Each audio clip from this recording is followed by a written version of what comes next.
할렐루야. 혹시 이 시간에 왜 나오셨나요? 이런 질문하면 되게 뜬금없죠. 왜냐하면 쉬고도 싶기도 하고, 솔직히 예수를 믿지 않는 많은 분들이라면 지금 이 시간에 편안하게 집에서 조금 더 쉴 텐데, 일주일에 한 그 시간을 보내면서 너무나도 피곤하실 텐데도 지금 이 자리에 나와 계셔서 하나님을 좀 예배를 드리고 있습니다. 다시 말씀드리면 여기까지 또 오기까지도 수많은 유혹들도 있었을 거예요. 조금 더 쉬고 싶은데, 내 몸이 이런데, 오늘은 또 비도 옵니다. 비도 오니까 몸도 쑤시고, 집에 가서 좀 더 일찍 눕고 싶은데 라는 유혹들이 너무나도 많습니다.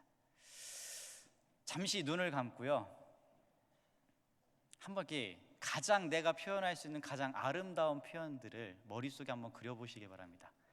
그래도 연세는 드셔도 상상력은 다 뛰어나시잖아요. 그래서 한번 눈을 감으시고 제가 말로써 표현한 것들을 제가 표현하는 것보다 더 어떻게 보면은 가장 화려하고 가장 아름답고 가장 평화롭다 싶을 정도로 한번 그려주시길 바랍니다. 예수 그리스도를 믿으면 복 받습니다. 그 예수 그리스도를 믿음으로써 복이 받으면서 우리 가정의 모든 평화들이 찾아오기 시작합니다.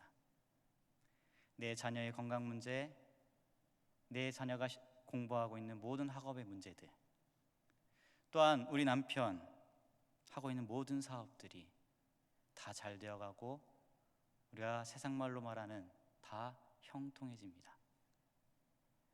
내가 예수를 믿음으로써 이 땅에서 그 누구도 나를 쓰러뜨릴 자가 없고요, 그 누구도 나를 시험할 자가 없고요, 그 누구도 나를 유혹할 자 없이 나는 천하태평한 삶들을 하루하루 살아가며 저 푸른 하늘을 바라보고 둥실둥실 떠다니는 그 구름을 보면서 나는 평화롭게 평화롭게 평화롭게 신앙생활을 합니다.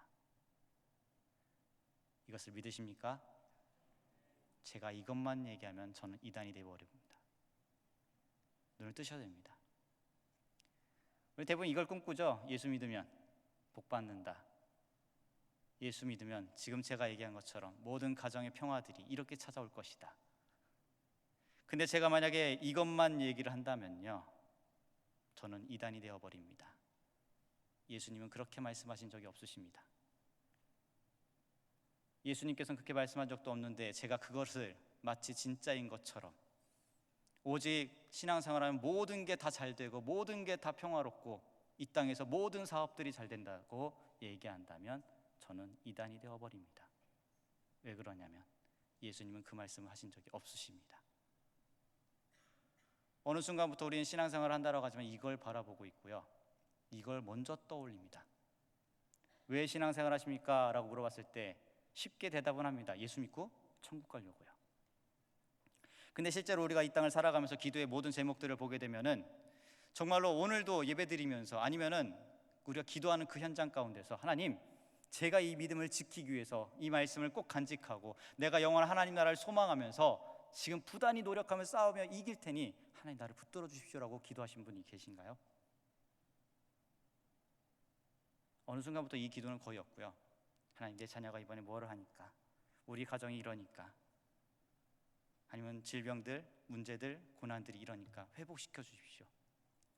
그 회복을 통해서 이 땅에서 좀 더 평화롭게, 좀 더 안락하게, 세상 사람들이 바라봤을 때 조금 더 부러울 정도로 하나님 해주십시오. 대부분 우리는 이런 기도를 먼저 합니다. 예수님께서 말씀하셨던 것처럼 그의 나라와 그의 의를 구하라라는 기도, 어느 순간부터 우리는 멀리하고 있습니다. 알고는 있는데요. 예수 믿고 구원받는다라는 이것도 너무나도 잘 아는데 삶에서는 어느 순간부터 그냥 멀리 떨어져 있는 모습을 보게 됩니다. 오늘 베드로전서를 우리가 보면서 우리가 잘 알다시피 베드로는 어떤 분인지 아실 겁니다. 어부였고요, 그리고 성질이 급합니다. 예수님께서 잡히실 때도 보면요, 너무나도 그 다혈질로 인해서 로마 병사의 칼을 뽑아서 귀를 자르죠. 그러한 베드로, 또 우리가 잘 알다시피 예수님에 대한 그 신앙 고백을 합니다. 주는 그리스도시요 살아계신 하나님의 아들이라는 그 고백을 합니다. 3년의 기간 동안에 예수님과 늘 함께 있고요. 그 세 명의 인물 중에는 꼭 이 베드로는 들어갑니다. 그 베드로가, 수제자라고 말하는 그 베드로가, 글은 잘 몰랐는지 서신서는 딱 읽었습니다. 베드로 전후서밖에요. 근데 그 전후서 짧습니다. 베드로 전서도 5장밖에 되질 않습니다.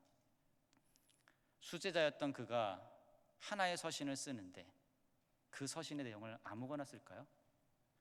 근데 그 베드로가 서신서를 쓰는 가운데 모든 이 전서의 내용들은 뭐와 관련이 되냐면 예수 그리스도를 믿으면 당연한 고난들이 따를 거고 그 고난들을 반드시 이겨야 된다라는 말씀들 합니다.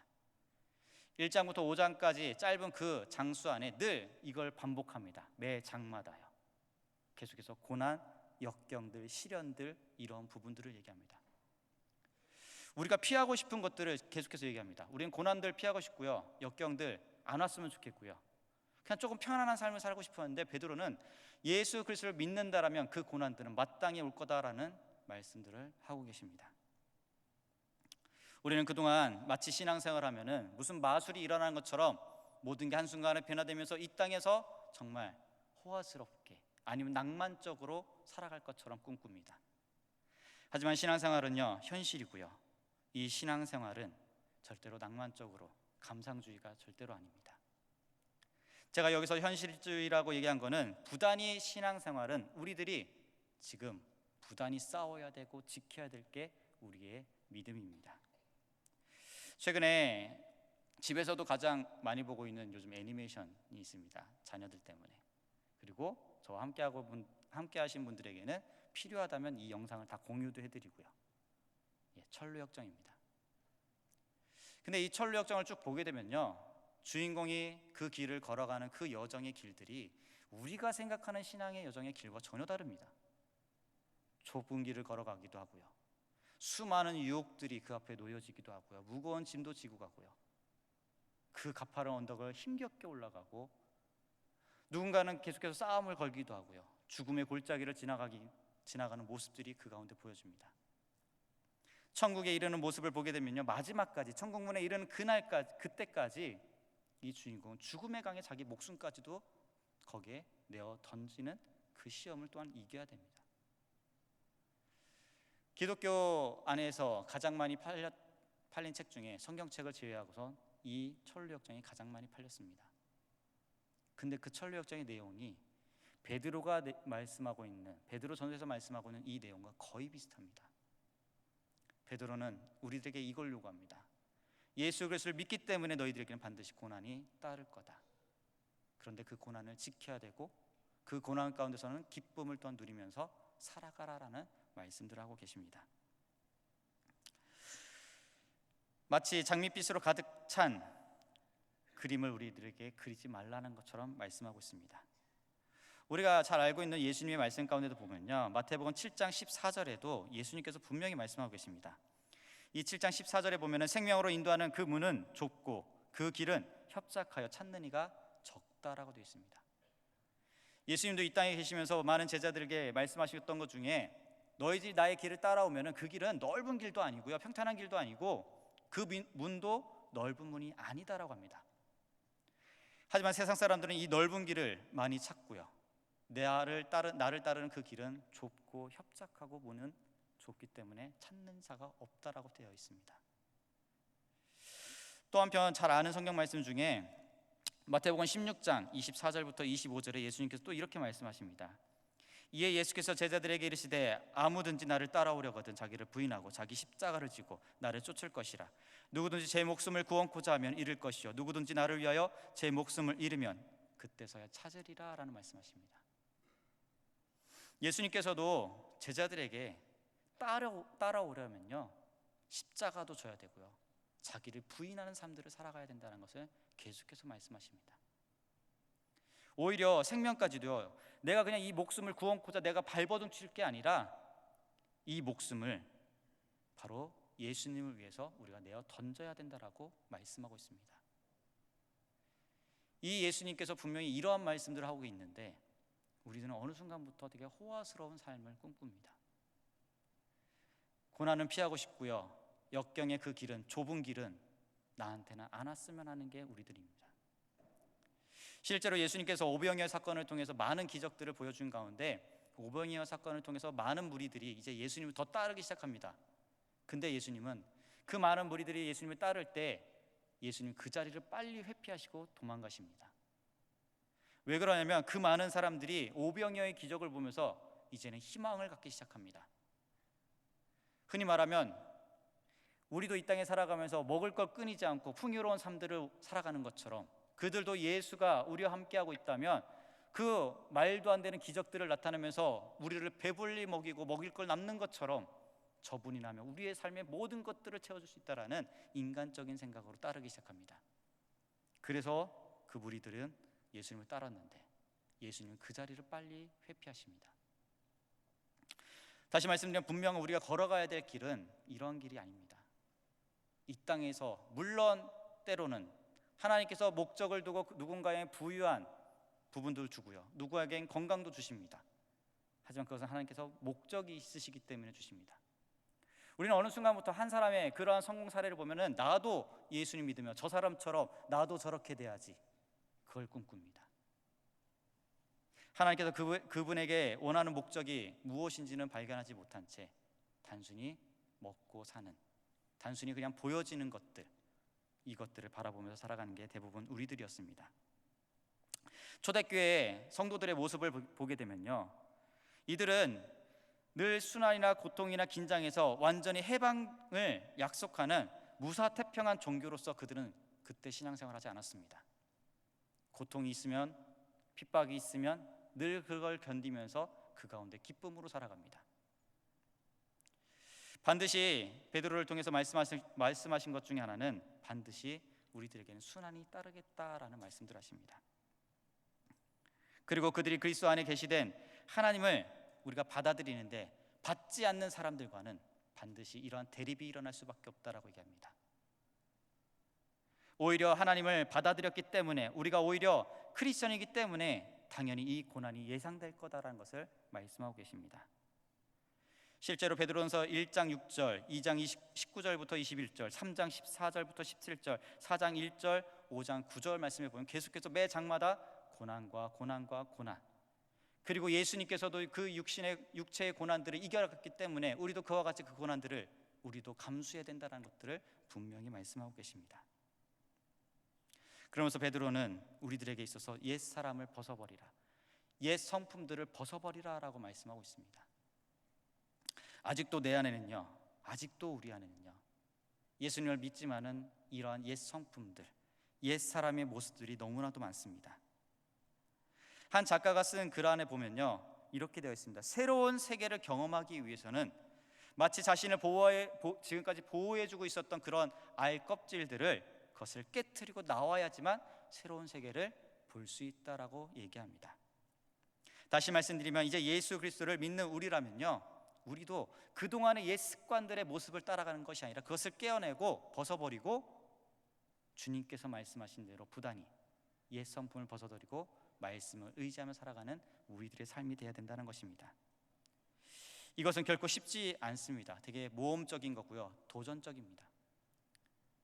우리는 근데 이 모험적이고 도전적인 것들을 힘들기 때문에 내려놓고 싶고요, 나에게는 그것을 안 왔으면 하는 게 우리들의 신앙입니다. 옛사람이라는 것은 다른 것을 의미하는 것이 아니라 아담적인 속성을 의미하고 있습니다. 아담은 잘 아시다시피 원래 하나님께서 그에게 약속을 하십니다. 정말로 영원한 생명을 그에게 줬고요, 정말 먹을 거 모든 걸 풍요롭게 그에게 줍니다. 한 가지 약속만 합니다. 동산 중앙에 있는 선악과는 먹지 말라고요. 이 자유가 어떤 걸 의미하고 있냐면 제한적인 자유입니다. 자유는 주어졌는데 요거 하나는 하지 말라는 제한적인 자유입니다. 우리가 제한적인 자유라고 했을 때는 그것은 피하고 싶고요, 아니 그것은 억압인 것 같습니다. 왜냐하면 제한이 있는 자유이기 때문에. 이 아담도 마찬가지로 이 제한적인 자유 안에서 자기가 하나님처럼 되고 싶었습니다. 이걸 깨트리면 하나님처럼 될 수 있고 내가 또 왕이 될 수 있다라는 그러한 생각으로 이 자유를 누려보려고 합니다. 하지만 그 제한적인 자유를 벗어났을 때에는 정말 진정한 자유가 있었던 것이 아니라 오히려 자유가 아닌 죽음밖에 없었습니다. 이러한 아담의 속성들, 스스로 독립하면서 하나님처럼 되고 싶었던 그런 죄된 본성들이 우리 안에도 너무나도 많습니다. 이 아담의 본성이 그 가인에게도 이어졌고요. 이 가인의 모습을 보게 되면은 물론 동생을 돌로 쳐서 죽인 것도 있겠지만은 이 가인의 모습을 보게 되면은 자기 소산을 가지고 하나님께 제사를 드립니다. 근데 하나님께서는 그 제사를 받지 않으십니다. 내가 준비하고 내가 한 이 제물은 하나님께서 받지 않고 내 아우가 한 그 제물만 받았다라는 시기와 질투들. 근데 이 안에는 가인은 어쩌면 이 소유물의 주인은 하나님이시고 그걸 당연히 받고 안 받고는 그 주인이 하나님께서 하시는 건데 내가 드린 건데, 내가 드렸는데, 내가 드린 제물들인데 라는 꼬리표가 그 안에 있습니다. 이 말의 의미는 뭐냐면 이 소유물의 주인이 누구냐라는 겁니다. 하나님이 아닙니다. 내가 드렸던 건데 나라는 부분들입니다. 그러한 가인에게도 아담과 같은 죄의 속성들을 갖고 있었고요. 우리가 잘 알고 있는 노아도 마찬가지입니다. 노아의 방주도 있겠지만은 방주 사건 이후에 노아는 하나님 앞에 제일 먼저 가는 감사의 제사도 드립니다. 그런데 이 노아가 하나님께서 선하게 좋은 것을 줬던 그 포도를 가지고 만든 게 뭐였냐면은 포도주를 만듭니다. 그리고 그 포도주를 마시고 술에 취해서 그냥 뻗어 있으면 되는데 모든 옷을 탈의하고 누워 있습니다. 바로 죄를 범하게 됩니다. 이 노아도 마찬가지로 좋은 것을 자기 임의대로 자기 욕심대로 바꿨던 바로 이러한 죄된 본성들. 그의 아들 함도 마찬가지로 자기 아버지가 죄라는 것을 들춰내고 있는데도 그것을 보고선 저건 죄니까 덮어줘야지, 저건 죄니까 잘못된 거야라 여기지 않고 오히려 방방곡곡 알리기 시작합니다. 우리 아버지가 술 취해서 다 벗고 누워있다라고요. 죄라는 것을 죄로 여기지 않는 죄의 모습들. 잘 알고 있는 또 아브라함의 조카 롯을 보게 되면은 아브라함과 함께 이제 서로 헤어지기 위해서 선택권을 먼저 줍니다.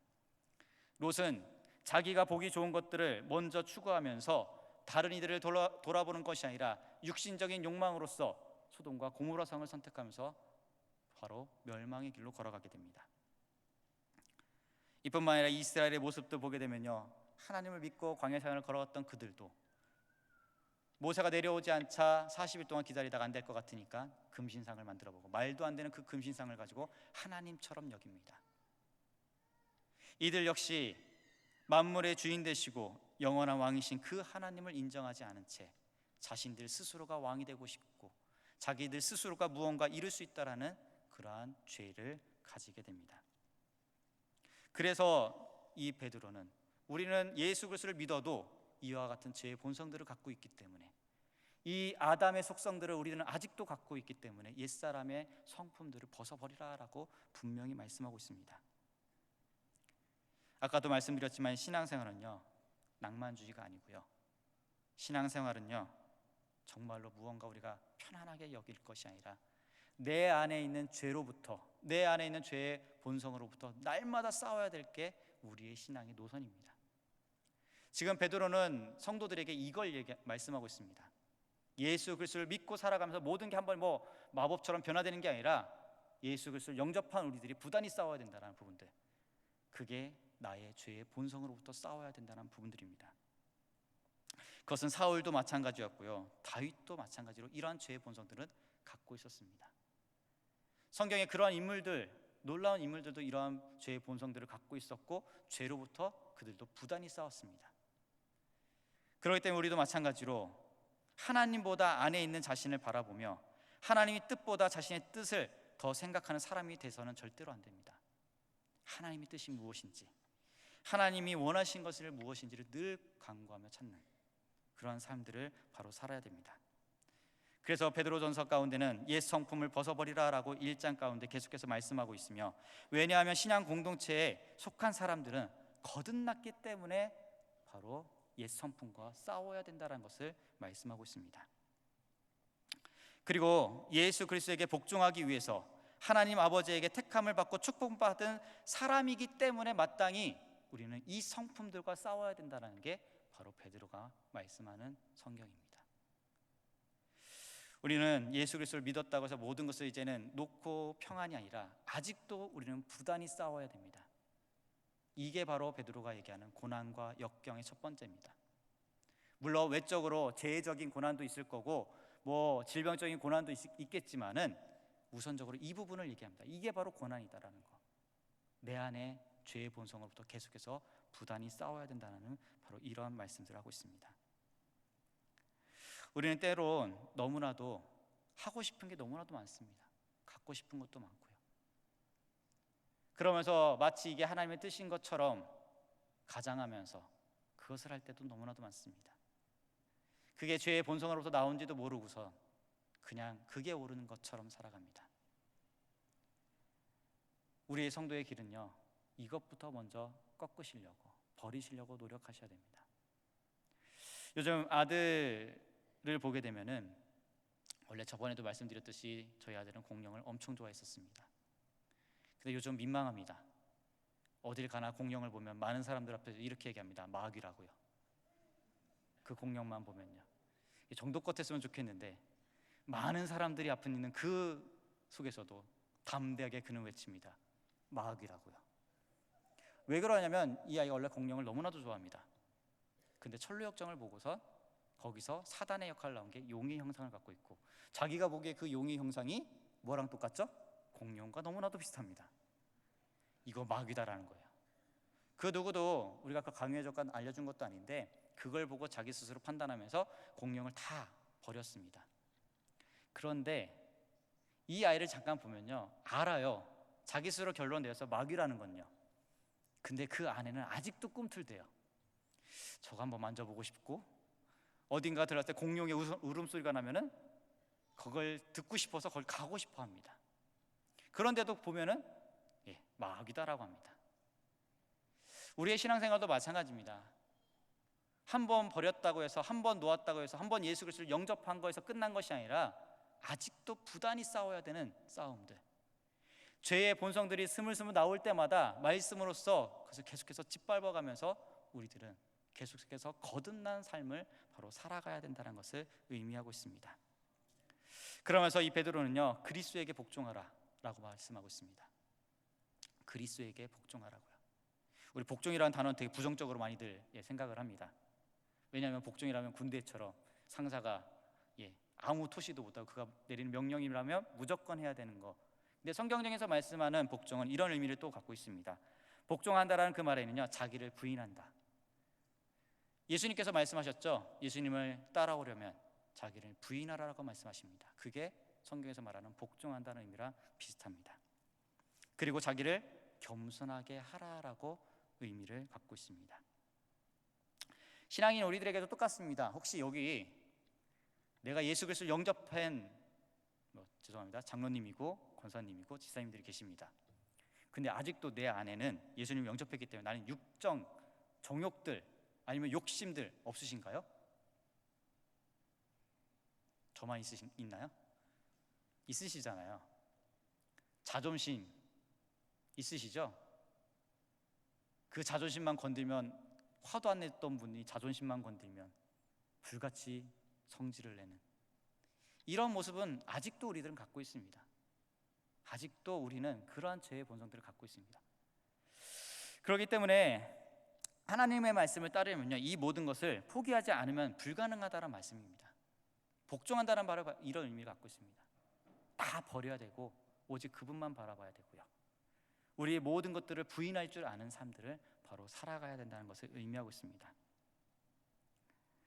이것만 보면 되게 절망적인 것처럼 보입니다.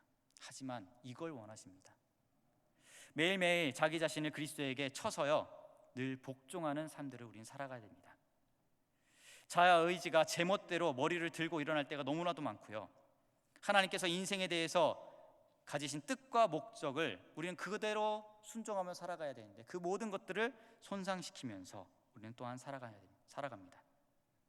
만약에 우리가 이렇게 살아간다면 우리는 다시 죽어야 됩니다. 아직도 그 말 앞에, 말씀 앞에 순종하지 못하고 내 뜻대로 내가 살아가고 있다면 우리는 아직 다시 죽어야 됩니다. 복종하다는 거 정말로 쉽진 않습니다. 겸손한 것도 역시 쉽지도 않고요. 자존심을 꺾는 것도 쉽진 않습니다. 근데 그걸 원하십니다. 우리가 갖고 있는 그 중심으로 살아갈 게 아니라 그것까지도 벗어버리면서요. 예수님께서도 이 땅에 오셨을 때 모진 고난들을 당하고 고통을 당할 때 그 예수님 자존심이 없을까요? 아무것도 없기 때문에 그 고난들을 다 그냥 율법주의자로부터 무시도 당하기도 하고요. 그분도 역시 자존심은 있습니다. 인간의 마음을 다 갖고 있습니다. 하지만 말씀 앞에 그 모든 것을 꺾습니다. 예수님의 모습을 보게 되면 절대로 자기의 의대로 하지 않고요, 아버지의 말씀대로 하십니다. 예수님조차도 그렇게 살아가고 그 길을 걸어가셨는데 우리들은 그 길을 나는 피하고 있습니다. 예수님, 저는 그 길에 안 왔으면 좋겠습니다. 예수님, 이렇게 바로 살아가고 있습니다. 순간순간마다, 매 시간마다, 그리고 날마다 계속해서 우리는 이와 같은 싸움들을 부단히 싸워야 될 게 바로 우리들의 신앙의 삶입니다. 하나님의 모든 자녀들은요, 하나님께서 같이 싸움을 하실 때, 그리고 당하신 것처럼 고난도 또한 당할 거다라는 말씀을 베드로는 합니다. 그 예수님이 당한 것처럼 우리도 당할 것이다. 그 예수님도 그 길을 걸어가셨기에 우리도 마땅히 그 길을 걸어가야 되고 이겨야 된다라는 말씀들을 하고 계십니다. 그 다음에 예수님께서 베드로를 통해서 이 말씀을 합니다. 고난을 당하는데 누구를 위해서 고난을 당하냐? 우리가 이 땅에서 믿음이라는 걸 지키기 위해서 수많은 싸움들을 이제 내면에서부터 해야 되고요, 나의 정욕으로부터, 나의 자존심으로부터 부단히 그것을, 옛사람부터 또한 싸워야 됩니다. 이거는 나를 위한 싸움이 아닙니다. 의를 위하여 핍박받는 바로 우리들의 모습입니다. 다시 말씀드리면요, 이걸 통하여 하나님께 우리는 영광 돌릴 수 있게 됩니다. 우리 하나님께 영광 돌리겠습니다. 박수 많이 치죠. 성가대나 찬양대 뭐 하고 나서 이제 박수 치잖아요. 또 하나님께 영광 돌립니다라는 말을 어디서 많이 듣죠? 좀 있으면 연말 시상식이 있습니다. 연예인들이 상을 받았을 때에 그 앞에 나가서 하나님께 영광을 돌린다라는 표현들을 합니다.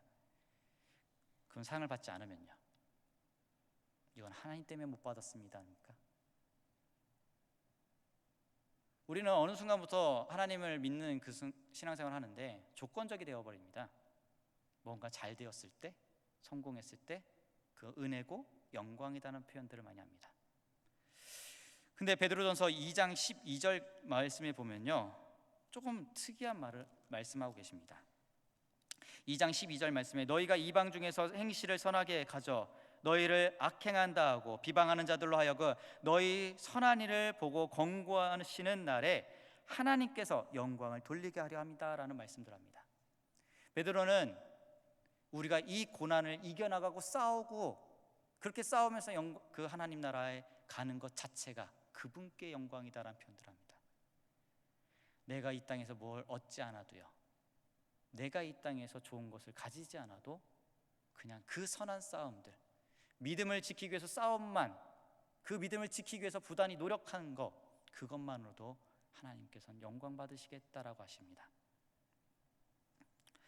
크리스천은 자신의 일만 생각하는데 평생을 보내는 것을 당연하게 생각하는 이교적인 관점을 우리는 벗어버리고 바로 구원받은 자들의 대열에 가담하여 그의 부름대로 하나님의 일을 위하여 우리는 늘 순종하며 살아가는 삶들을 우리는 살아가야 됩니다. 우리는 그분을 왕으로 모셔야 됩니다. 정말로요.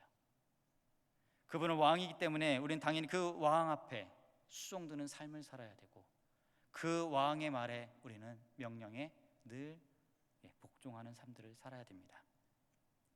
매 주일마다 1부부터 3부 예배 가운데는 우리는 예배 시작을 모든 자리에서 일어나서 예수 우리 왕이여 라는 찬양을 부릅니다.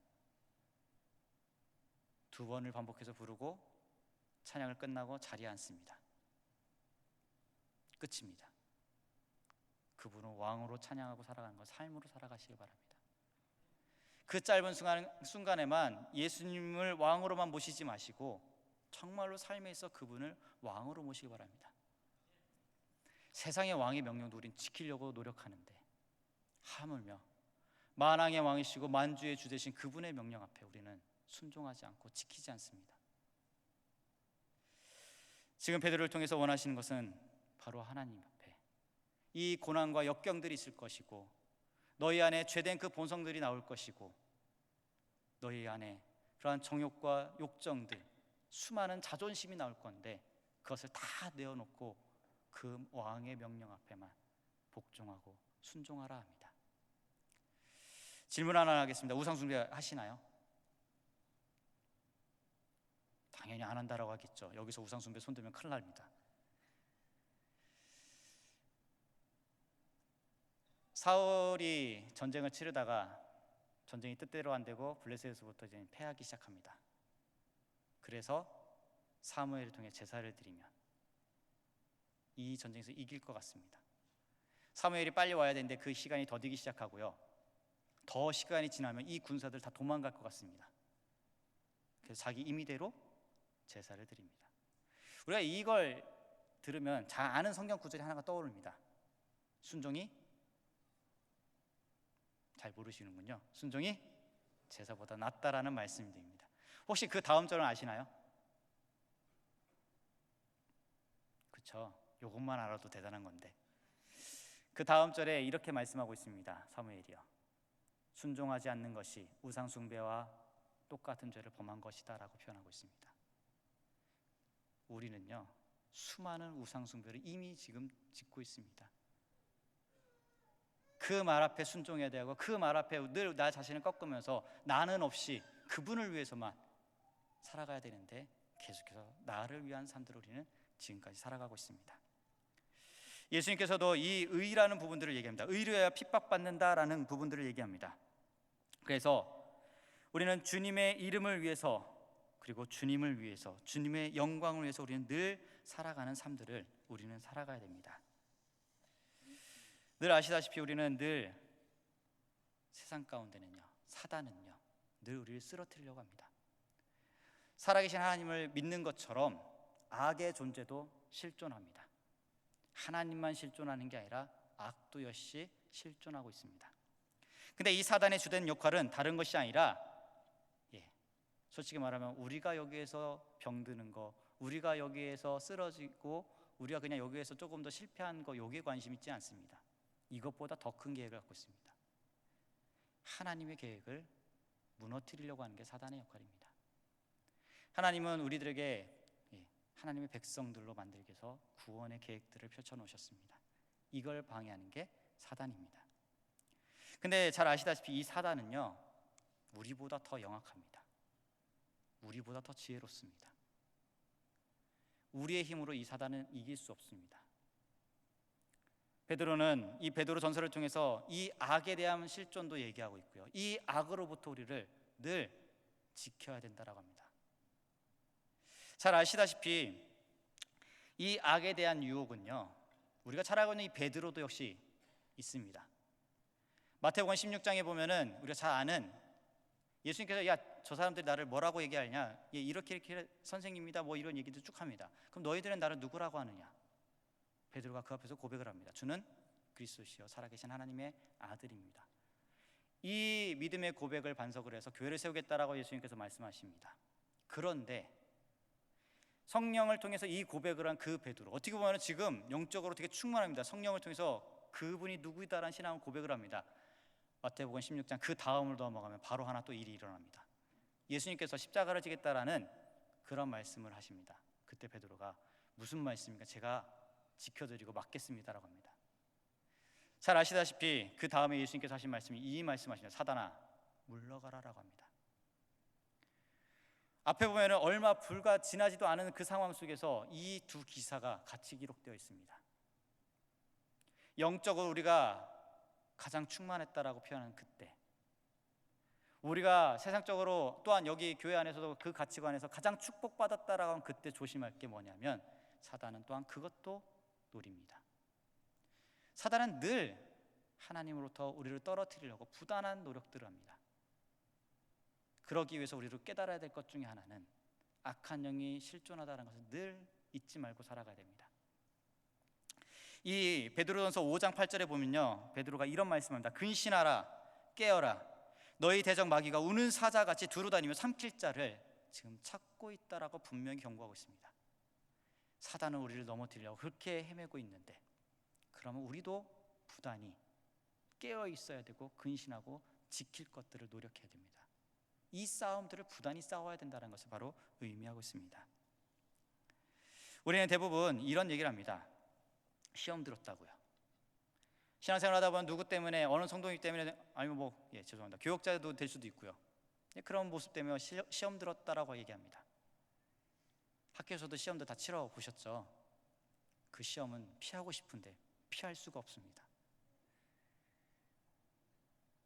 근데 이 시험은 왜 우리들에게 주어질까요? 학교에서 시험이란 분명 목적이 있습니다.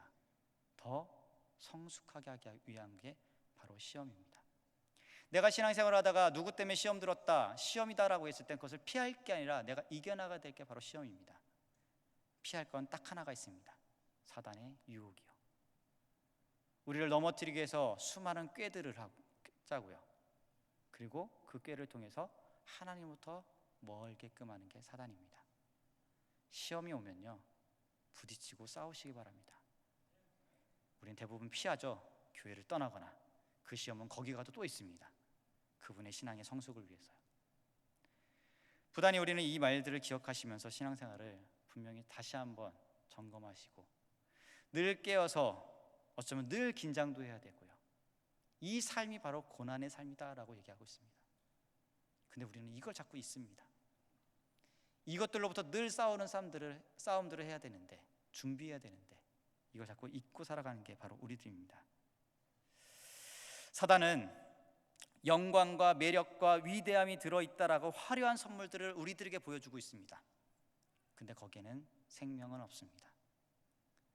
늘 그런 세상적인 화려함 앞에 속지 말고 정말로 말씀으로 비교하여 정말 무엇이 옳은지를 분명한 선택의 길을 살아가시기 바랍니다. 이 사단은 정말로 설득력도 강하고요, 이 사단은 먹이를 찾는 줄인 짐승들처럼 끈질기게 하나님의 자녀를 따라다니는 게 사단입니다. 그럼 여기 계신 분들이 사단이 부단히 찾고 있는 계신 분들입니다. 어쩌면 예수 그리스도를 믿지 않는 자들이라면 이미 그냥 내버려 둬도 됩니다.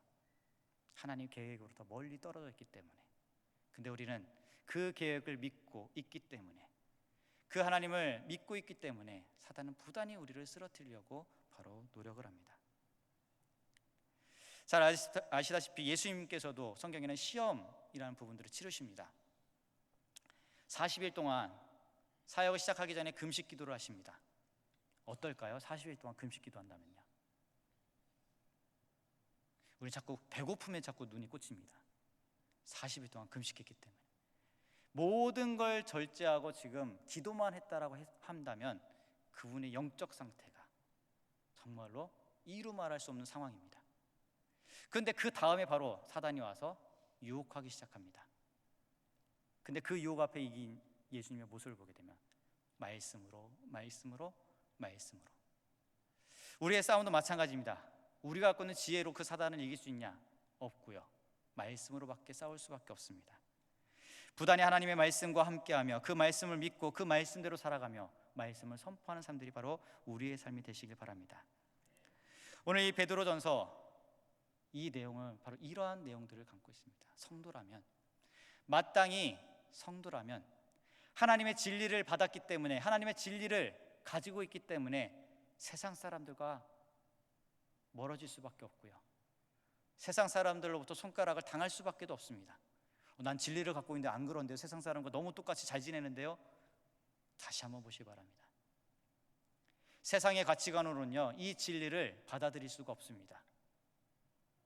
한국교회에도 마찬가지로 120년 전에 처음 복음이 들어올 때, 그때 당시만 해도 기독교 복음이 들어올 때는 이 복음 대단한 거야, 말씀 대단한 거야, 쉽게 받아들였을까요?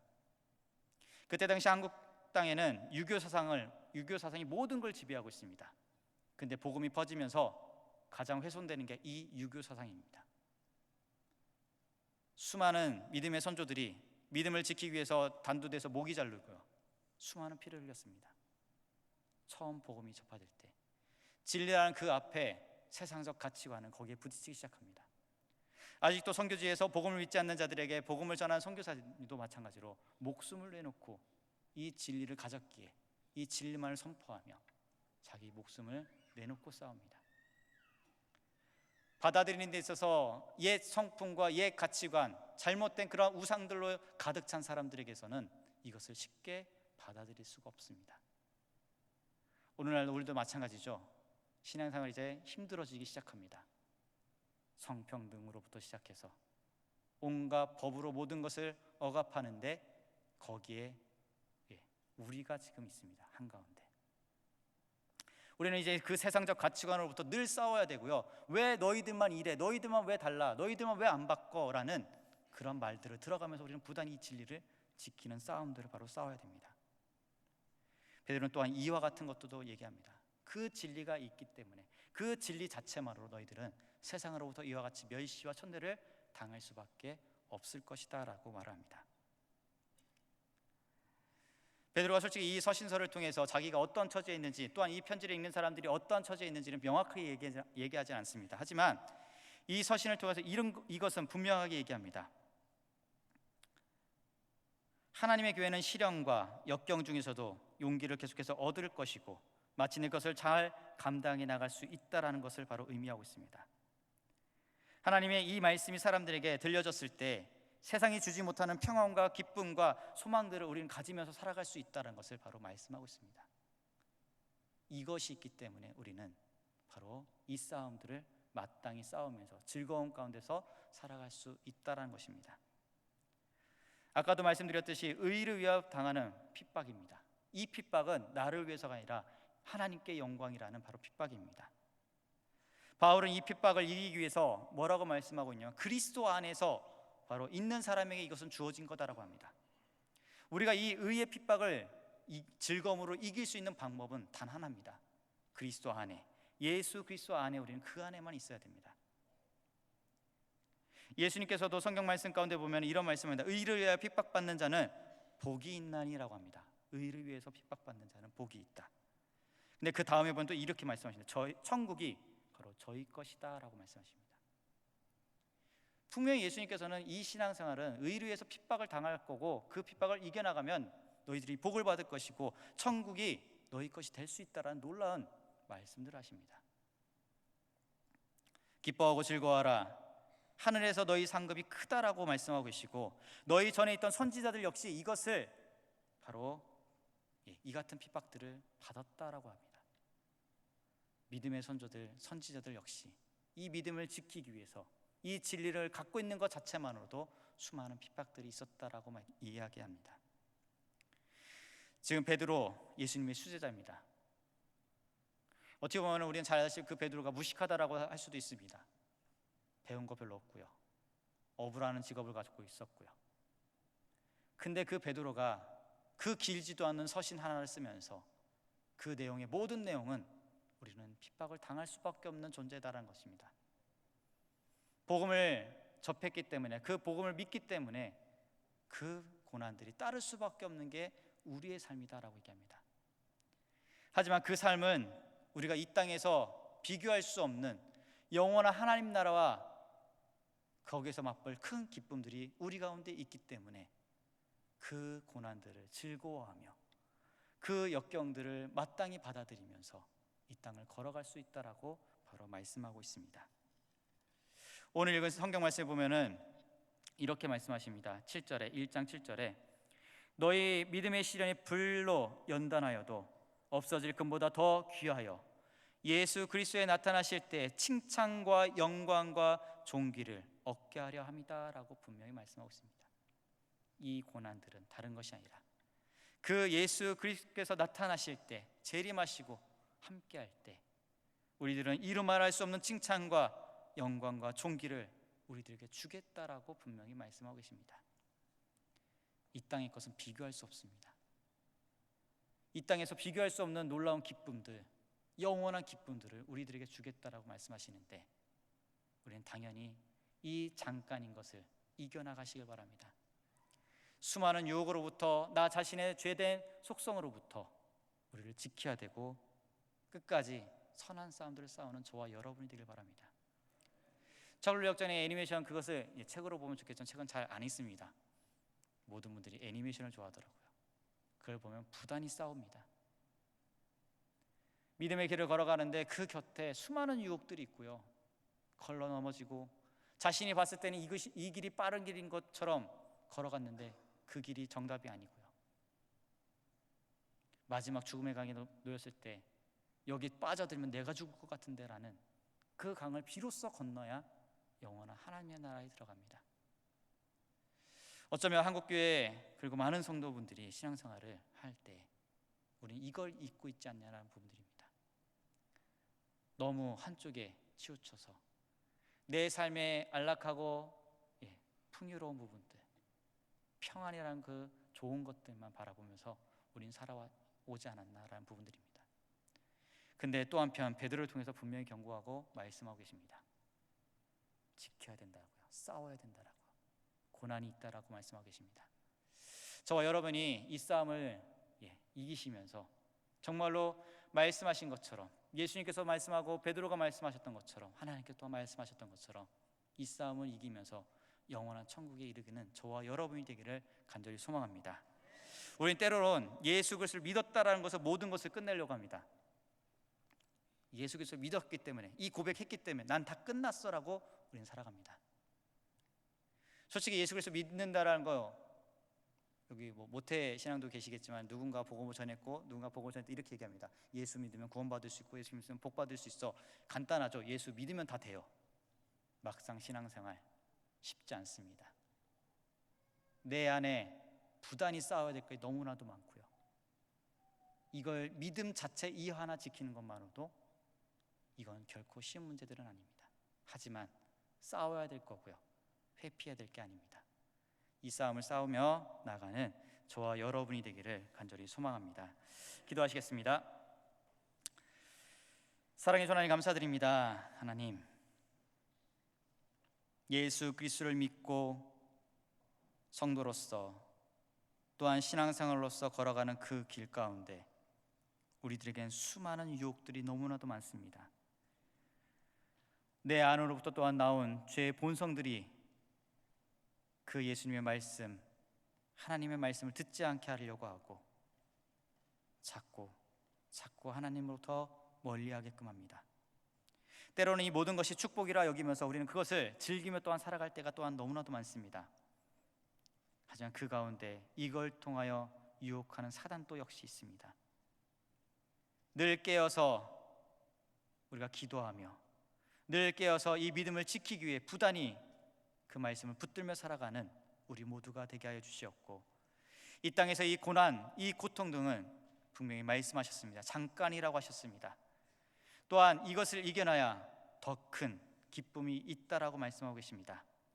하나님, 영원한 하나님의 나라를 늘 날마다 소망하며 살아가는 그리스도인의 삶, 성도의 삶이 정말로 될 수 있도록 주님께서 인도하시고 역사하여 주시옵소서. 주님, 이 시간 예물 드리고 주 앞에 감사의 제목으로 또한 주 앞에 나옵니다. 주님, 이 믿음의 고백들을 기뻐 받아 주시옵소서. 살아 역사하시는 하나님이 이 믿음의 고백대로 날마다 살아갈 수 있도록 하나님의 놀라운 은혜들을 허락하여 주셔서 늘 변치 않도록, 그 믿음이 변치 않고 더 성장할 수 있도록 인도하여 주시옵소서.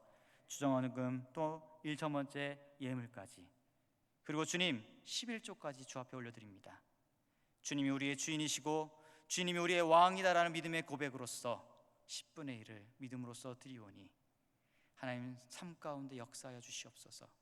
왕이신 하나님께서 역사하여 주시옵고 왕이신 하나님만 바라보며 순종하는 삶이 될 수 있도록 주님께서 또한 이끌어 주시옵소서. 이제는 우리 구주 예수 그리스도의 은혜와 하나님의 그 크신 사랑과 성령님의 감화감동 내주 역사하심이 오직 그 신앙의 길을 지키며 믿음을 지키며 살아가는 모든 성도님들 머리 위에 지금으로부터 영원토록 함께 있을지어다.